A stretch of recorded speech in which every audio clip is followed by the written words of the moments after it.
ನಮಸ್ಕಾರ ಸ್ನೇಹಿತರೆ, ಸರಿಯಾದ ಸಮಯಕ್ಕೆ ಗೃಹಲಕ್ಷ್ಮಿ ಹಣ ಬರ್ತಾ ಇಲ್ಲ, ಮತ್ತೆ ನಿಮ್ಗೇನು ನಿಮ್ಮ ಮಕ್ಕಳಿಗೆ ಸ್ಕಾಲರ್ಶಿಪ್ ಬರ್ತಾ ಇಲ್ಲ ಅಂದ್ರೆ ಈ ಎರಡು ವಿಚಾರಗಳನ್ನ ನೀವು ಚೆಕ್ ಮಾಡಬಹುದು. ನಿಮ್ಮ ಮೊಬೈಲ್ನಲ್ಲೇ ಹಣ ಬರುವ ಹಾಗೆ ನೀವು ಮಾಡ್ಕೋಬಹುದು. ಹೇಗೆ ಅಂತ ಹೇಳಿ ಡೀಟೇಲ್ ಇನ್ಫಾರ್ಮೇಶನ್ ತಿಳಿಸ್ಕೊಡ್ತೀನಿ. ನೀವು ಗೂಗಲ್ ಕ್ರೋಮ್ ಅಲ್ಲಿ ಗೂಗಲ್ ಓಪನ್ ಮಾಡಿ NPCI ಅಂತ ಸರ್ಚ್ ಮಾಡಿ. NPCI ಅಂತ ಸರ್ಚ್ ಮಾಡಿ ಮೊದಲನೇ ವೆಬ್ಸೈಟ್ ಬರ್ತಾ ಇದೆಯಲ್ಲ, ಇದು ಸರ್ಕಾರದ ಅಧಿಕೃತ ವೆಬ್ಸೈಟ್. ಇದ್ರ ಮೇಲೆ ಕ್ಲಿಕ್ ಮಾಡಿ. ಓಕೆನಾ? ಇದ್ರ ಮೇಲೆ ಕ್ಲಿಕ್ ಮಾಡಿದ ನಂತರ ಈ ರೀತಿ ಇಂಟರ್ಫೇಸ್ ಓಪನ್ ಆಗುತ್ತೆ.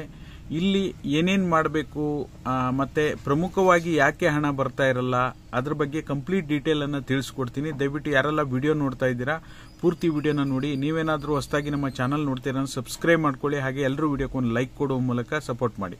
ಈ ರೀತಿ ಪೇಜ್ ಓಪನ್ ಆದ ನಂತರ ಕನ್ಸ್ಯೂಮರ್ ಅಂತ ಬರ್ತಾ ಇದೆಯಲ್ಲ, ಇದ್ರ ಮೇಲೆ ಕ್ಲಿಕ್ ಮಾಡಿಬಿಟ್ಟು ಭಾರತ್ ಆಧಾರ್ ಸೀಡಿಂಗ್ ಅನೇಬಲ್ ಅಂತಿದೆಯಲ್ಲ, ಇದ್ರ ಮೇಲೆ ಕ್ಲಿಕ್ ಮಾಡಿ. ಓಕೆನಾ? ಲಾಸ್ಟ್ ಆಪ್ಷನ್ ಇದೆಯಲ್ಲ, ಅದ್ರ ಮೇಲೆ ಕ್ಲಿಕ್ ಮಾಡಿ. ಕ್ಲಿಕ್ ಮಾಡಿದ ನಂತರ ನಿಮ್ಗಿಲ್ಲಿ ಸಾಕಷ್ಟು ಆಪ್ಷನ್ಸ್ ಗಳು ಬರ್ತಾ ಇದೆ. ಪ್ರಮುಖವಾಗಿ ನಿಮಗೆ ಯಾವುದೇ DBT ಮುಖಾಂತರ ಹಣ ಜಮಾ ಆಗಬೇಕು ಅಂದ್ರೆ ನಿಮಗೆ ಆಧಾರ್ ಸೀಡಿಂಗ್ ಆಗಿರ್ಬೇಕು. ಆಧಾರ್ ಲಿಂಕ್ ಅಂದ್ರೆ ಬೇರೆ, ಆಧಾರ್ ಸೀಡಿಂಗ್ ಅಂದ್ರೆ ಬೇರೆ.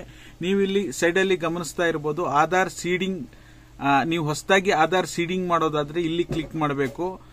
ಅಕೌಂಟ್ ಇನ್ಫಾರ್ಮೇಶನ್ ಬೇಕಾದ್ರೆ ಇಲ್ಲಿ ಕ್ಲಿಕ್ ಮಾಡಬೇಕು. ಆಧಾರ್ ಮ್ಯಾಪಿಂಗ್ ಸ್ಟೇಟಸ್ ಅಂದ್ರೆ ಈಗ ಆಲ್ರೆಡಿ ನಿಮ್ದು ಏನಾಗಿದೆ, ಆಧಾರ್ ಸೀಡಿಂಗ್ ಇದೆಯಾ ಇಲ್ವಾ ಅನ್ನೋದನ್ನ ನೀವು ಇಲ್ಲಿ ಚೆಕ್ ಮಾಡಬೇಕಾಗತ್ತೆ. ಫಸ್ಟ್ ಇದನ್ನ ನೀವು ನಿಮ್ಮ ಆಧಾರ್ ಕಾರ್ಡ್ ನಂಬರ್ ನ ಎಂಟ್ರಿ ಮಾಡಿ, ಇಲ್ಲಿ ಕ್ಯಾಪ್ಚಾವನ್ನ ಎಂಟ್ರಿ ಮಾಡಿ, ಯಾವ ಬ್ಯಾಂಕಿಗೆ ಆಧಾರ್ ಸೀಡಿಂಗ್ ಇದೆ ಅನ್ನೋದನ್ನ ನೀವು ಇಲ್ಲಿ ಚೆಕ್ ಮಾಡಬೇಕು.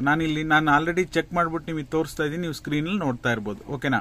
ಅದೇ ರೀತಿಯಾಗಿ ನೀವು ಇಲ್ಲಿ ಆಧಾರ್ ಸೀಡಿಂಗ್ ಅಂತ ಚೆಕ್ ಮಾಡಿದ್ರೆ ನಿಮ್ಮ ಮೊಬೈಲ್ ನಲ್ಲೇ ನಿಮ್ಮ ಬ್ಯಾಂಕ್ ನಲ್ಲಿ ಏನಾದ್ರೂ ಆಧಾರ್ ಸೀಡಿಂಗ್ ಸಮಸ್ಯೆ ಇದೆ, ಆಧಾರ್ ಸೀಡಿಂಗ್ ಹೊಸದಾಗಿ ಮಾಡಬೇಕು ಅಂದ್ರೆ ನಿಮ್ಮ ಮೊಬೈಲ್ ನಲ್ಲೇ ನೀವು ಆಧಾರ್ ಸೀಡಿಂಗ್ ಅನ್ನ ಮಾಡಬಹುದು. ಇಲ್ಲಿ ಹೊಸದಾಗಿ ಮಾಡುವಾಗ ಫ್ರೆಶ್ ರಿಕ್ವೆಸ್ಟ್, ಫ್ರೆಶ್ ಸೀಡಿಂಗ್ ಅಂತ ಟಿಕ್ ಮಾಡಬೇಕು. ಇನ್ ಕೇಸ್ ಕೆಲವೊಂದು ಬ್ಯಾಂಕ್ಗಳಲ್ಲಿ ಏನಾಗುತ್ತೆ ಅಂದ್ರೆ ಆಧಾರ್ ಸೀಡಿಂಗ್ ಲಿಂಕ್ ಅನ್ನು ನೀವು ಡಿಲಿಂಕ್ ಮಾಡಬೇಕಾಗಿರುತ್ತೆ ಅಥವಾ ಡಿಸೀಡಿಂಗ್ ಮಾಡಬೇಕಾಗಿರುತ್ತೆ. ಅದು ಸಾಧ್ಯವಾಗ್ತಾ ಇರೋದಿಲ್ಲ. ಓಕೆನಾ? ಬೇರೆ ಬ್ಯಾಂಕಿಗೆ ಹೋಗಿ ಆಧಾರ್ ಸೀಡಿಂಗ್ ಮಾಡಿಸಬೇಕಾಗಿರುತ್ತೆ. ಈ ಬ್ಯಾಂಕಿನ ಸೀಡಿಂಗ್ ಅನ್ನ ತೆಗೆಸಬೇಕಾಗಿರುತ್ತೆ. ಡಿಸೀಡಿಂಗ್ ಅಲ್ಲಿ ಆಗ್ತಾ ಇಲ್ಲ ಅಂದ್ರೆ ನೀವು ಇಲ್ಲಿ ನಿಮ್ಮ ಒಂದು ಓಲ್ಡ್ ಬ್ಯಾಂಕಿನ ಆಧಾರ್ ಸೀಡಿಂಗ್ ಅನ್ನ ನೀವು ಇಲ್ಲಿ ತೆಗೆಸಬಹುದು. ಮತ್ತೆ ಫ್ರೆಶ್ ಆಗಿ ಆಧಾರ್ ಸೀಡಿಂಗ್ ಅನ್ನ ನೀವು ಇಲ್ಲಿ ಮಾಡಬಹುದಾಗಿರುತ್ತೆ. ಓಕೆನಾ? ಹಾಗಾಗಿ ಇಲ್ಲಿ ನಿಮಗೆ ಫ್ರೆಶ್ ಆಗಿ ಆಧಾರ್ ಸೀಡಿಂಗ್ ಮಾಡಬೇಕು ಅಂದ್ರೆ ನಿಮ್ಮ ಆಧಾರ್ ನಂಬರ್ ನ ಎಂಟ್ರಿ ಮಾಡಿ. ಹಾಗೆ ನೀವು ಯಾವ ಬ್ಯಾಂಕಿಗೆ ಆಧಾರ್ ಸೀಡಿಂಗ್ ಮಾಡ್ತಾ ಇದ್ದೀರಾ, ಸಾಕಷ್ಟು ಬ್ಯಾಂಕ್ಗಳು ಇಲ್ಲಿದೆ. ಇದರಲ್ಲಿ ನಿಮ್ದು ಯಾವ ಬ್ಯಾಂಕ್ ಇದೆ ಅಂತ ನೋಡ್ಕೊಳ್ಳಿ. ಇದು ಇಂಪಾರ್ಟೆಂಟ್ ಇನ್ಫಾರ್ಮೇಶನ್ ಏನಪ್ಪಾ ಅಂದ್ರೆ ಕೆಲವೊಂದು ಹೊಸ ಬ್ಯಾಂಕ್ಗಳು ಇನ್ನೂ ಕೂಡ ಆಡ್ ಆಗಬೇಕಾಗಿದೆ.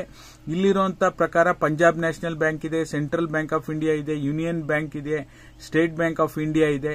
ಸಾಕಷ್ಟು ಬ್ಯಾಂಕ್ಗಳನ್ನು ಆಡ್ ಮಾಡಿದ್ದಾರೆ. RBL ಬ್ಯಾಂಕ್ ಇದೆ, ಬ್ಯಾಂಕ್ ಆಫ್ ಮಹಾರಾಷ್ಟ್ರ ಇದೆ, ಕೋಟಕ್ ಬ್ಯಾಂಕ್ ಇದೆ, ಬ್ಯಾಂಕ್ ಆಫ್ ಇಂಡಿಯಾ ಇದೆ, ಸ್ಟೇಟ್ ಬ್ಯಾಂಕ್ ಆಫ್ ಇಂಡಿಯಾ ಕೂಡ ಇದೆ, ಆಕ್ಸಿಸ್ ಬ್ಯಾಂಕ್ ಇದೆ, ಕೆನರಾ ಬ್ಯಾಂಕ್ ಇದೆ. ನೀವು ಇಲ್ಲಿ ಗಮನಿಸ್ತಾ ಇರಬಹುದು. ಕೆನರಾ ಬ್ಯಾಂಕ್ ನೀವು ಆಧಾರ್ ಸೀಡಿಂಗ್ ಫ್ರೆಶ್ ಆಗಿ ಮಾಡಿಸ್ತಾ ಇದ್ದೀರಾ. ಇಲ್ಲಿ ನಿಮ್ಮ ಅಕೌಂಟ್ ನಂಬರ್ ಅನ್ನ ನೀವು ಇಲ್ಲಿ ಎಂಟ್ರಿ ಮಾಡಬೇಕಾಗುತ್ತೆ. ಅಕೌಂಟ್ ನಂಬರ್ ಅನ್ನ ಎಂಟ್ರಿ ಮಾಡಿಬಿಟ್ಟು ಇಲ್ಲಿ ಒಂದು ಟಿಕ್ ಮಾರ್ಕ್ ಇದೆಯಲ್ಲ, ಈ ಟಿಕ್ ಮಾರ್ಕಿಗೆ ಎಂಟ್ರಿ ಮಾಡಿಬಿಟ್ಟು ಕೆಳಗಡೆ ಕ್ಯಾಪ್ಚಾವನ್ನ ಎಂಟ್ರಿ ಮಾಡಿ ಸಬ್ಮಿಟ್ ಕೊಟ್ರೆ ಖಂಡಿತವಾಗ್ಲೂ ನಿಮ್ಮ ಆಧಾರ್ ಸೀಡಿಂಗ್ ಒಂದು OTP ಬರುತ್ತೆ. OTP ಯನ್ನು ಎಂಟ್ರಿ ಮಾಡಬೇಕಾಗುತ್ತೆ. OTP ಯನ್ನು ಎಂಟ್ರಿ ಮಾಡುವ ಮೂಲಕ ನಿಮ್ಮ ಆಧಾರ್ ಸೀಡಿಂಗ್ ನಿಮ್ಮ ಮೊಬೈಲ್ ನಲ್ಲೇ ಮಾಡಬಹುದು. ಬಹುತೇಕ ಜನರಿಗೆ ಆಧಾರ್ ಸೀಡಿಂಗ್ ಸಮಸ್ಯೆಯಿಂದ ಗೃಹಲಕ್ಷ್ಮಿ ಹಣ ಆಗಿರ್ಬೋದು, ಅನ್ನಭಾಗ್ಯ ಬಾಕಿ ಕಂತ ಆಗಿರ್ಬೋದು, ಅಥವಾ SSP ಸ್ಕಾಲರ್ಶಿಪ್ ಆಗಿರ್ಬೋದು ಬರೋದಿಲ್ಲ. ಮತ್ತೆ ಈಗ ನಿಮಗೆ ವೃದ್ಧಾಪ್ಯ ವೇತನ, ಸಂಧ್ಯಾ ಸುರಕ್ಷಾ ವೇತನ, ಏನು ನೀವು ಪೆನ್ಷನ್ ಪಡ್ಕೊಂತಾ ಇದ್ದೀರಾ ಅದು ಸಹ ನಿಮಗೆ DBT ಮುಖಾಂತರ ಬರೋದ್ರಿಂದ ತಪ್ಪದೆ ನಮ್ಮೆಲ್ಲ ವೀಕ್ಷಕರು ನೀವು ಕೂಡ ಚೆಕ್ ಮಾಡಿ ನನಗೆ ಒಂದ್ಸರಿ ತಿಳಿಸಿ ನಿಮ್ಮ ಆಧಾರ್ ಸೀಡಿಂಗ್ ಯಾವ ಬ್ಯಾಂಕಿಗಿದೆ ಅಂತ. ನೀವು ಸ್ಟೇಟಸ್ ಅನ್ನ ಚೆಕ್ ಮಾಡೋರು ಇಲ್ಲಿ ಕ್ಲಿಕ್ ಮಾಡಿ ಆಧಾರ್ ಮ್ಯಾಪಿಂಗ್ ಸ್ಟೇಟಸ್ ಅಂತ ಹೇಳಿ ಕ್ಲಿಕ್ ಮಾಡಿ ನೀವು ಇಲ್ಲಿ ಆಧಾರ್ ನಂಬರ್ನ ಎಂಟ್ರಿ ಮಾಡಿ ನನಗೆ ಕಮೆಂಟ್ ಮಾಡುವ ಮೂಲಕ ತಿಳಿಸಿ. ಇಲ್ಲಿ ನೀವು ಆಧಾರ್ ಸೀಡಿಂಗ್, ಡಿಸೀಡಿಂಗ್, ಆಧಾರ್ ಸೀಡಿಂಗ್ ಎರಡನ್ನೂ ಕೂಡ ನೀವು ಇಲ್ಲಿ ಮೊಬೈಲ್ ನಲ್ಲೇ ಮಾಡಬಹುದು.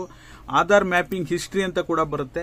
ಇಲ್ಲಿ ನೀವು ಆಧಾರ್ ನಂಬರ್ನ ಎಂಟ್ರಿ ಮಾಡಿ, OTP ಅನ್ನ ಎಂಟ್ರಿ ಮಾಡಿ, ಕ್ಯಾಪ್ಚಾ ಕೊಟ್ಟು ಸಬ್ಮಿಟ್ ಮಾಡಿದಾಗ OTP ಕೇಳುತ್ತೆ. ಅವಾಗ ಚೆಕ್ ಸ್ಟೇಟಸ್ ಅಂತ ಕೊಟ್ಟಾಗ ಯಾವ್ಯಾವ ಬ್ಯಾಂಕಿಗೆ ಆಧಾರ್ ಸೀಡಿಂಗ್ ಆಗಿತ್ತು ಎಲ್ಲ ಮಾಹಿತಿ ಇದೇ ವೆಬ್ಸೈಟ್ ಅಲ್ಲಿ ಬರುತ್ತೆ.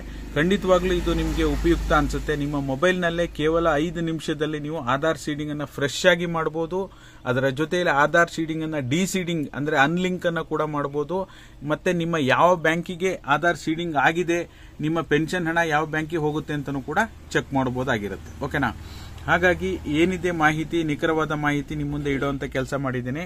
ವಿಡಿಯೋ ಇಷ್ಟ ಆದ್ರೆ ಲೈಕ್ ಮಾಡಿ, ಶೇರ್ ಮಾಡಿ, ಸಬ್ಸ್ಕ್ರೈಬ್ ಮಾಡಿ. ವಿಡಿಯೋ ನೋಡಿದ್ದಕ್ಕಾಗಿ ನಿಮ್ಮೆಲ್ಲರಿಗೂ ಕೂಡ ಧನ್ಯವಾದಗಳು. Thank you all. Thank you so much for watching.